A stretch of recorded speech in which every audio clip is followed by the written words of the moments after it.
अस्सलामुअलैकुम वरहमतुल्लाहि वबरकातुह। मैं हूँ खालिद मीर और आप देख रहे हैं मेरा यूट्यूब चैनल FK एकेडमी। साथियों, आज मेरे सबक का उन्वान है सैयद मोहम्मद मुहसिन। सैयद मोहम्मद मुहसिन।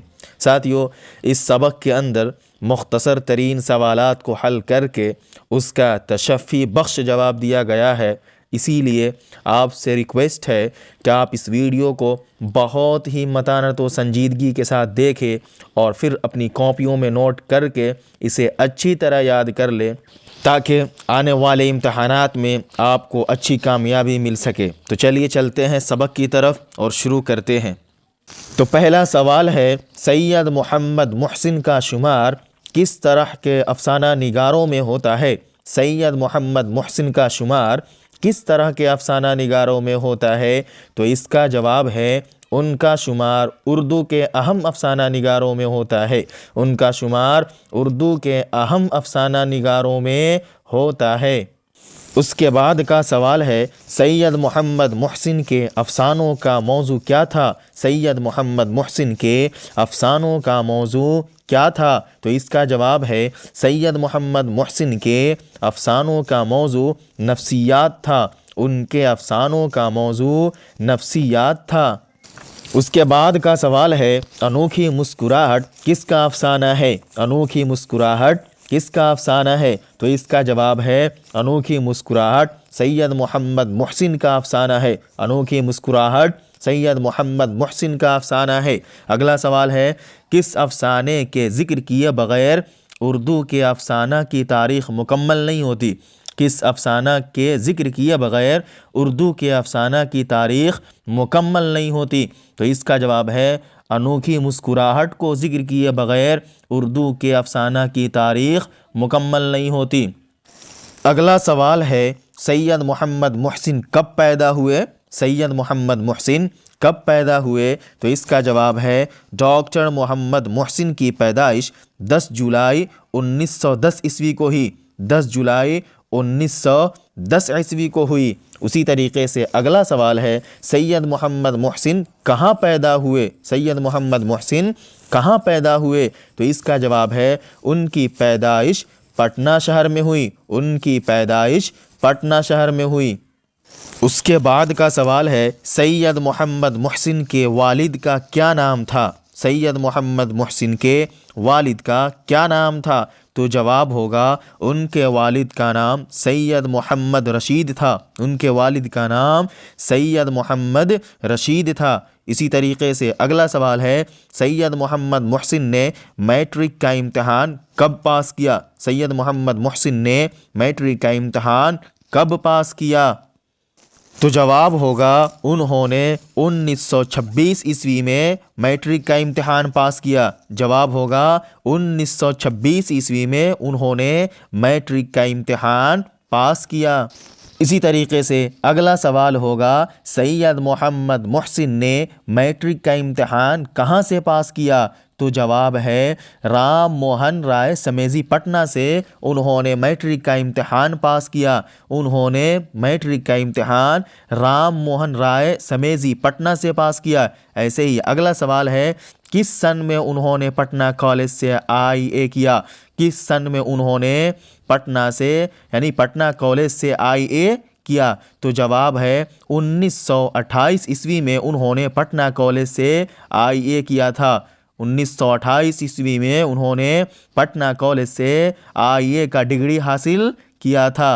अगला सवाल है, सैयद मोहम्मद मुहसिन किस सब्जेक्ट के प्रोफेसर थे? सैयद मोहम्मद मुहसिन किस सब्जेक्ट के प्रोफेसर थे? तो इसका जवाब है सैयद मोहम्मद मुहसिन नफ्सियात के प्रोफेसर थे। नफ्सियात के प्रोफेसर थे। अगला सवाल है, किस सन में उन्होंने नफ्सियात के साथ BA ऑनर्स का इम्तहान पास किया? किस सन में उन्होंने नफ्सियात के साथ BA ऑनर्स का इम्तहान पास किया? तो जवाब है 1931 ईस्वी में उन्होंने नफ्सियात के साथ BA ऑनर्स का इम्तहान पास किया। 1931 ईस्वी में उन्होंने नफ्सियात के साथ BA ऑनर्स का इम्तहान पास किया। अगला सवाल है, किस सन में उन्होंने नफ्सियात में ही पटना यूनिवर्सिटी से MA फर्स्ट क्लास से पास किया? कह रहे हैं। अगला सवाल है, किस सन में उन्होंने नफ्सियात में ही पटना यूनिवर्सिटी से MA फर्स्ट क्लास से पास किया? तो जवाब है 1934 ईस्वी में। 1934 ईस्वी में उन्होंने नफ्सियात में ही पटना यूनिवर्सिटी से MA फर्स्ट क्लास से पास किया था। अगला सवाल है, किस इम्तिहान में उन्हें गोल्ड मेडल मिला? किस इम्तिहान में उन्हें गोल्ड मेडल मिला?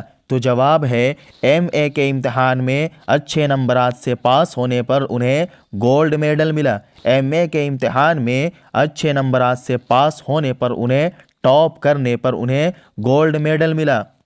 अगला सवाल है, सैयद मोहम्मद मोहसिन किस सब्जेक्ट के लेक्चरर बने? सैयद मोहम्मद मोहसिन किस सब्जेक्ट के लेक्चरर बने? तो जवाब है 1938 ईस्वी के अंदर शोबा फ़लसफ़ा के आर्जी तौर पर लेक्चरर बने। 1938 ईस्वी में शोबा फ़लसफ़ा के आर्जी तौर पर लेक्चरर बने। अगला सवाल है, शोबा नफ्सियात में सदर शोबा नफ्सियात उनको कब मुकर्रर किया गया? शोबा नफ्सियात में सदर शोबा नफ्सियात उनको कब मुकर्रर किया गया? तो जवाब है 1953 ईस्वी में उनको शोबा नफ्सियात में सदर शोबा नफ्सियात मुकर्रर किया गया।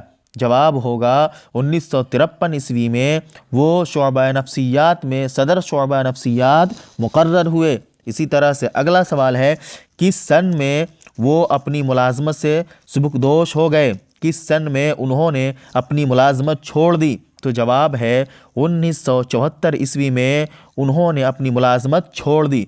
1974 ईस्वी में उन्होंने अपनी मुलाजमत को छोड़ दिया। अगला सवाल है, सैयद मोहम्मद मोहसिन कब अपनी अहलिया के साथ हज पर गए थे? सैयद मोहम्मद मोहसिन अपनी अहलिया के साथ कब हज करने के लिए गए थे? तो जवाब है 1973 ईस्वी में वो अपनी अहलिया के साथ हज करने के लिए गए थे। उसी तरीके से अगला सवाल है, सैयद मोहम्मद मोहसिन को कितने बेटे और बेटियां थी? सैयद मोहम्मद मोहसिन को कितने बेटे और बेटियां थी? तो इसका जवाब है उनको 3 बेटे और 4 बेटियां थी। उनके पास 3 बेटे और 4 बेटियां थीं। अगला सवाल है, सैयद मोहम्मद मोहसिन की किताबों के नाम लिखिए। सैयद मोहम्मद मोहसिन की किताबों के नाम लिखिए। तो जवाब है अनोखी मुस्कुराहट, नफ्सियाती ज़ाविये, ज़ख़म के फूल। अनोखी मुस्कुराहट, नफ्सियाती ज़ाविये, ज़ख़म के फूल, ये उनकी किताबों के नाम है। इसी तरीके से अगला सवाल है, आपकी निसाबी किताब में मोहसिन का कौन सा मज़मून है? सैयद मोहम्मद मोहसिन का कौन सा मज़मून दाखिल है? तो जवाब है फ़रार। आपकी निसाबी किताब में सैयद मोहम्मद मोहसिन का मज़मून फ़रार दाखिल है।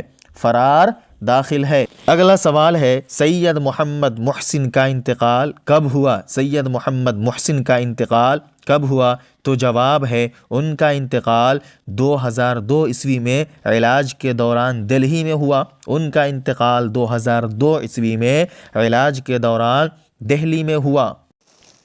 तो नाज़रीन, आइए थोड़ा पिछले सबक का भी ख़ुलासा देख लेते हैं और उसे दोहरा कर फिर से याद कर लेते हैं।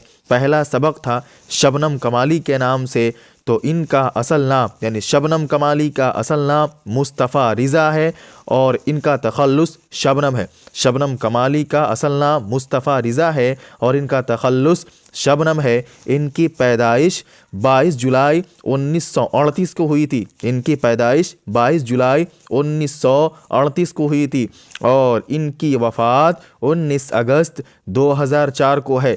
इनकी वफ़ात 19 अगस्त 2004 को है। ऐसे ही दूसरा सबक आया था सुहैल अज़ीम आबादी के नाम से। सुहैल अज़ीम आबादी के नाम से।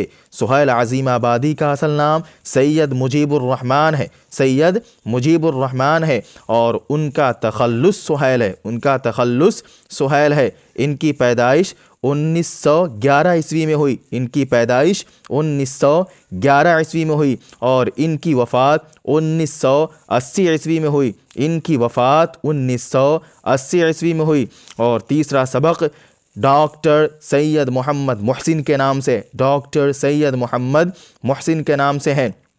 इनकी पैदाइश 10 जुलाई 1910 ईस्वी को हुई। इनकी पैदाइश 10 जुलाई 1910 ईस्वी को हुई और इनकी वफ़ात 2002 को हुई। इनकी वफ़ात 2002 को हुई। साथियों, मुझे पूरा यकीन है कि इस वीडियो को देखने के बाद आपको इस सबक का ख़ुलासा पता चल गया होगा। आपसे आखिर में मेरी यही दरख्वास्त है कि अगले सबक को भी इसी तरह की खूबसूरत वीडियो में हासिल करने के लिए आप मेरे चैनल को लाइक कीजिए, कमेंट्स कीजिए, सब्सक्राइब्स कीजिए और साथ ही साथ बेल आइकन को प्रेस करना भी मत भूलिए। अगली वीडियो में फिर मुलाकात होगी। जब तक के लिए अल्लाह हाफिज़।